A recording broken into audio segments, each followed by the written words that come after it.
आप देख रहे हैं एजेंडा में आज बातचीत करें जिस तरीके से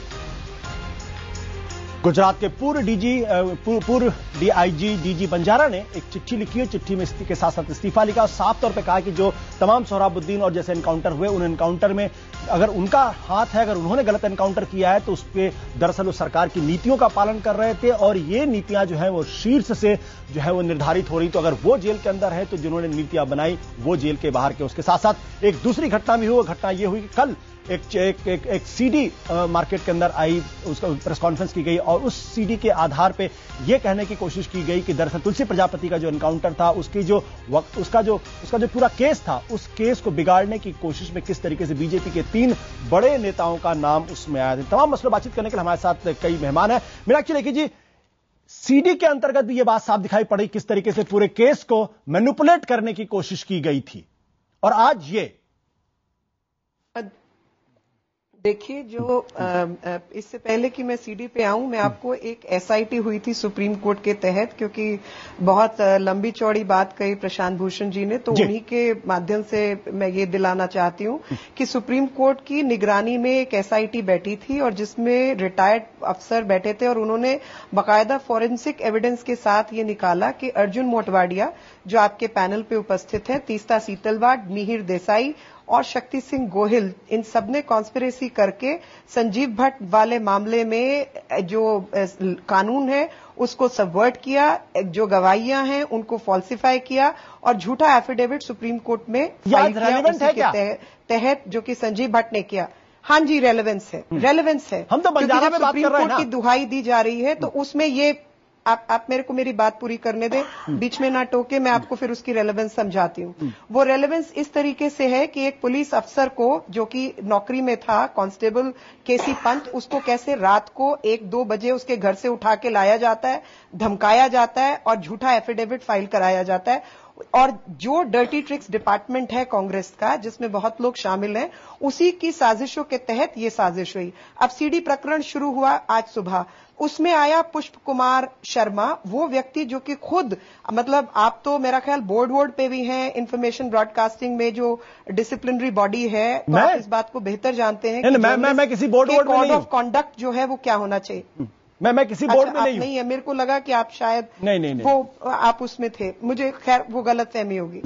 तो उसी के तहत जो है कि जो एक जर्नलिस्ट है उसके क्या कायदे कानून और मापदंड होने चाहिए। ऐसा व्यक्ति है जिसके ऊपर 3 एफआईआर, एक एफआईआर जो उसने खुद अपने पिटीशन में मानी है, और उसके अलावा दिल्ली पुलिस की एक प्रेस रिलीज है 12/11/2009 की, और उसकी 3 लाइनें मैं पढ़ना चाहती हूं। The accused also disclose that in the past he has conducted several of similar fake sting operations so far as 2 police officials, including 1 head constable from PS Lodi Colony, 1 sub-inspector from PS IP Estate have been identified who were his target. The same is being investigated.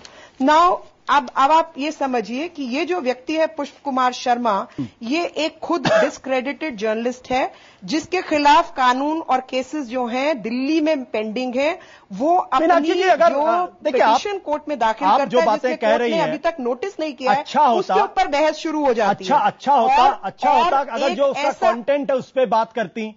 कल आप मेरे बारे में भी कह देंगे कि मैं डिस्कशन इसलिए कर रहा हूं क्योंकि मेरे खिलाफ कोई केस दर्ज है और वहां पे किसी तरीके का मुकदमा दर्ज हो रहा है। मैं व्यक्ति खुद कहता है मीनाक्षी जी, देखिए सीडी है, ये एडिटेड सीडी है। अब आप आइए कि मैं उसकी सब बात सच मान लेती हूँ। मैं सब, एक मिनट, सच मत मानिए, आप सच मत मानिए। आप देखिए, आपने काफी टाइम लिया, मैं कह रहा हूं आपने बहुत टाइम ले लिया, माफ करिएगा, आपने बहुत टाइम लिया, मैं आपसे इतनी सी बात कह रहा हूं कि जब बंजारा की चिट्ठी आती तो उसके बारे में आप कहती हैं कि एक आईपीएस ऑफिसर की जो चिट्ठी है वो किसी और ने लिख के दे दी होगी।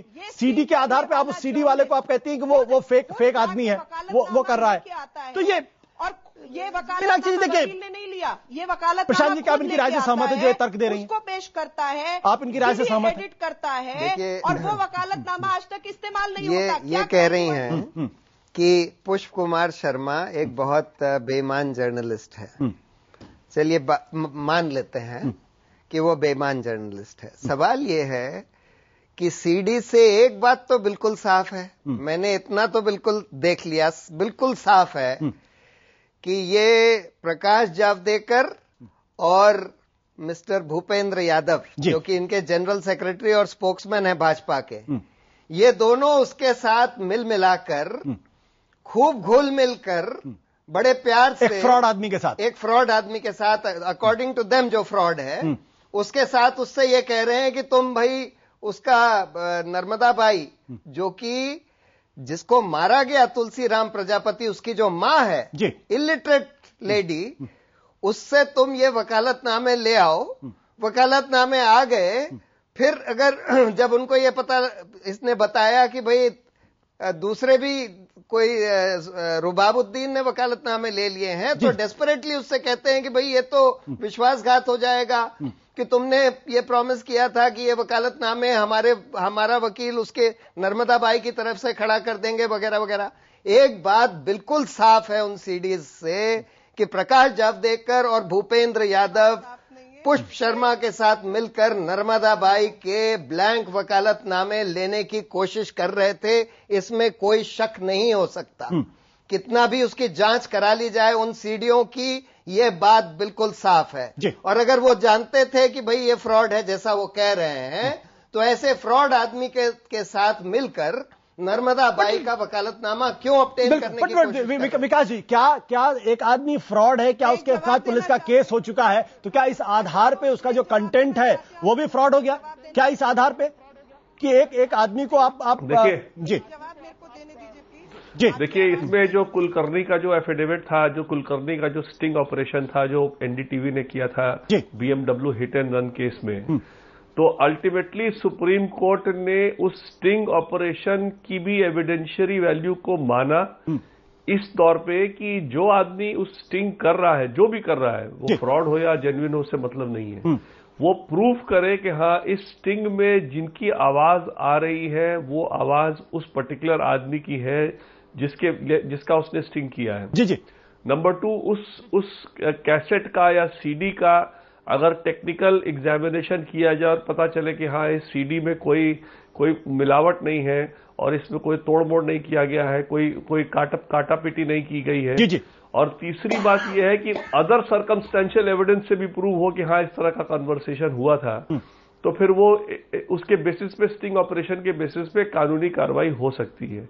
इसलिए इसमें जो ये इनका कहना है कि साहब ये स्टिंग ऑपरेशन, चूंकि वो आदमी फ्रॉड था इसलिए स्टिंग ऑपरेशन बिल्कुल उसका कोई एविडेंशियरी वैल्यू नहीं रहेगा, ये मैं नहीं मानने को तैयार हूं। बिल्कुल, आप बिल्कुल मानने के तैयार। राकेश जी, क्या यही तर्क आप भी देना चाहेंगे क्या कि भाई सीडी के में चूंकि एक आदमी बहुत फ्रॉड है, उसके खिलाफ कोर्ट केसेस हैं, उसके खिलाफ एफआईआर दर्ज है, इसलिए आप उसको उसके आधार उसके किए गए सारे काम को आप झुका दीजिए? सवाल इस बात को लेकर है कि सीडी के अंदर जो कुछ भी है उसका कंटेंट इंपॉर्टेंट है। अगर वो कंटेंट फ्रॉड है, अगर फोरेंसिक के द्वारा वो गलत साबित होता है तो एक अलग मसला हो गया, लेकिन अगर कंटेंट सही है, फोरेंसिक की जांच में अगर सही पाया जाता है तो उसकी एविडेंशियरी वैल्यू मानी जाएगी।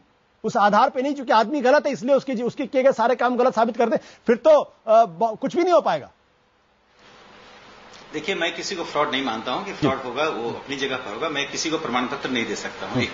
दूसरी बात है कि देखिए, सीडी का जो राजनीति है उसकी ऑथेंटिसिटी जब तक प्रमाणित न हो जाए तब तक अगर मगर करके उस पर टिप्पणी करना पूरे केस को डाइवर्ट करना है और उसके पॉलिटिकल पर्पस को पूरा कर। यदि अगर हम मान लीजिए अगर मगर में ही बात करें, यदि सही है, 100% सही है तो दुर्भाग्यपूर्ण है। लेकिन मुझे लगता है, देखिए आप टाइमिंग देखिए, जो भी कुछ हो रहा है वो उसकी एक पूरी व्यूह रचना है और व्यूह रचना साफ दिखाई पड़ रही है। आपने एक अच्छी बात कही थी मीनाक्षी लेखी जी से डिस्कशन करते समय कि दर्शक समझदार है और दर्शक जान रहे हैं कि आज जो भी गुजरात के मामले में हो रहा है उसका एक निहित स्वार्थ है। उस पूरी परियोजना पूरी जो उपक्रम है ये पहले तैयार किया गया था। जब यह बात सामने आई कि नरेंद्र मोदी को प्रधानमंत्री का उम्मीदवार घोषित करने की बात चल रही है, तब उस उपक्रम को अंजाम दिया जा रहा है।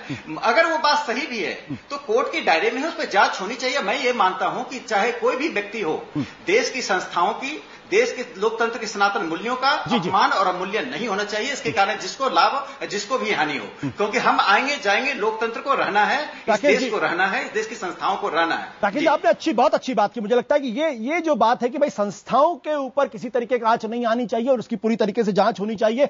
लेकिन अर्जुन मोढवाडिया, जिस तरफ राकेश सिन्हा इशारा कर रहे, भाई टाइमिंग का सवाल है कि कल भैया जी जोशी दिल्ली आए थे, लाल कृष्ण आडवाणी से मुलाकात की, तमाम नेताओं से मुलाकात की, यह प्रेशर पड़ा कि भाई कि नरेंद्र मोदी को आप प्रधानमंत्री पद के उम्मीदवार की घोषणा करिए, और उसी दिन सीडी मार्केट के अंदर आ जाती है और आज बंजारा की चिट्ठियां। तो सवाल तो खड़े होंगे, कहीं ना कहीं आग जल रही है, कहीं ना कहीं धुआं है इसके पीछे, कहीं ना कहीं कोई व्यूह रचना है और इशारा कांग्रेस की तरफ है।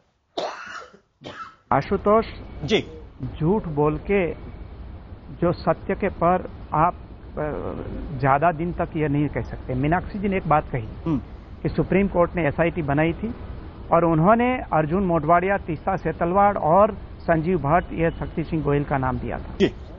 मैं आपको कहना चाहता हूं कि अगर ये मीनाक्षी जी की बात सत्य है तो मैं राजनीति छोड़ दूंगा। अगर ये झूठ बोल रही है, मैं आप स्टूडियो में दूसरी दफा बुलवाए, सरासर 100% झूठ बोल रही है। कोई एसआईटी नहीं बनाई थी, कोई एसआईटी के नाम नहीं दिया था, यह सरासर झूठ है और मीनाक्षी जी को हर दफा झूठ बोलने की आदत है, नंबर 1। नंबर 2, आपने मुद्दा उठाया कि आज एक दिन में 3 मुद्दा गुजरात का चल रहा है।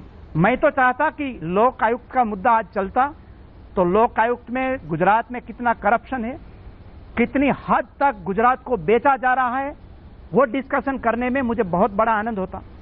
लेकिन जिसका क्रिएशन मोदी जी ने खुद ने करवाया, ये फेक एनकाउंटर कांग्रेस ने नहीं करवाया, और ये फेक एनकाउंटर अलग वहां दूसरी जगह भी होते हैं, लेकिन दूसरी जगह कोई फेक एनकाउंटर में वो चीफ मिनिस्टर को मारने के लिए आया था, मुख्यमंत्री को हीरो बनाने के लिए आया था, मौके का फायदा उठा रही है। ये इसके मुद्दे पर कभी नहीं किया।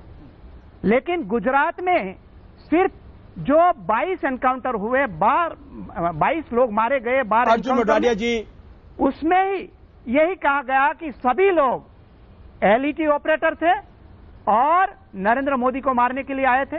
2003 से 2006 वाला मामला है ये बात। मोढवाडिया जी वो लंबी कहानी है, उसके बाद भी हुआ, कभी सवाल नहीं उठा। मोढवाडिया जी वो एक लंबी कहानी है, वो एक लंबी कहानी है। मैंने आपसे सवाल पूछा था, क्या ये कांग्रेस के इशारे पे ये सारी चीजें आई है, क्या कांग्रेस की साजिश है इसके पीछे? अगर आप 20 सेकंड में जवाब दे पाए तो बड़ी मेहरबानी होगी। जी, कांग्रेस की साजिश कहां आपको दिखाई दे रही है? कांग्रेस तरफ से नर्मदा बाई का अंगूठा लिया जा रहा है, क्या वो हम लेने के लिए गए थे?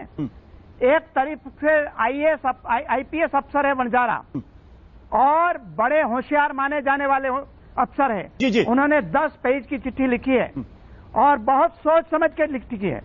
1 महीने का आप रिकॉर्ड देखिए, साबरमती जेल में कितने पुलिस अफसर, कितने मुख्यमंत्री के कार्यालय के अफसर वहां मिलने के लिए गए। आपके कहने का मतलब ये कि ये कांग्रेस की तरफ से नहीं किया। सर माफ करिएगा, मैं आपको बीच में टोक रहा हूं, लेकिन आपके कहने का मतलब ये कि ये कांग्रेस के इशारे पे नहीं किया गया है।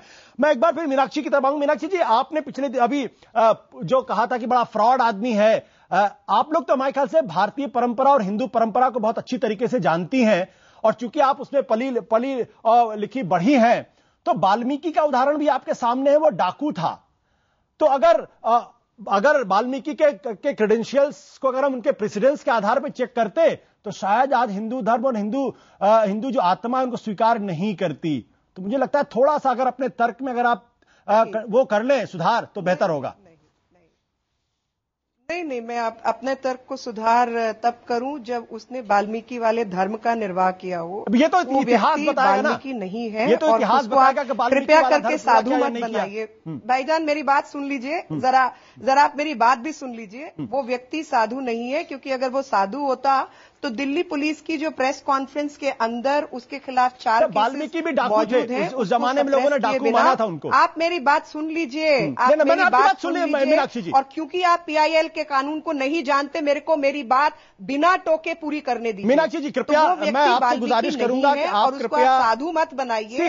मैं साधु नहीं बना रहा हूं, मैं आपसे गुजारिश करूंगा कि आप सच नहीं बताया है, कोर्ट के आगे झूठा हलफनामा पेश किया है। मीनाक्षी जी आपने बात दोहरा चुकी है, माफ करिएगा, मैं तो उसके वो कंटेंट पढ़िए जिसमें उन्होंने कहा है कि हमने कश्मीर बनने से गुजरात को पूरी तरीके से रोका, जिस तरीके से जिहादी टेररिज्म वहां फैल रहा था, जिस तरीके से वहां पर लोग आ रहे थे। मीनाक्षी जी आप, मैं माफ करिएगा, मुझे आपको रोकना पड़ेगा, आप मेरे सवालों का जवाब नहीं दे रहे। I am extremely sorry but I have to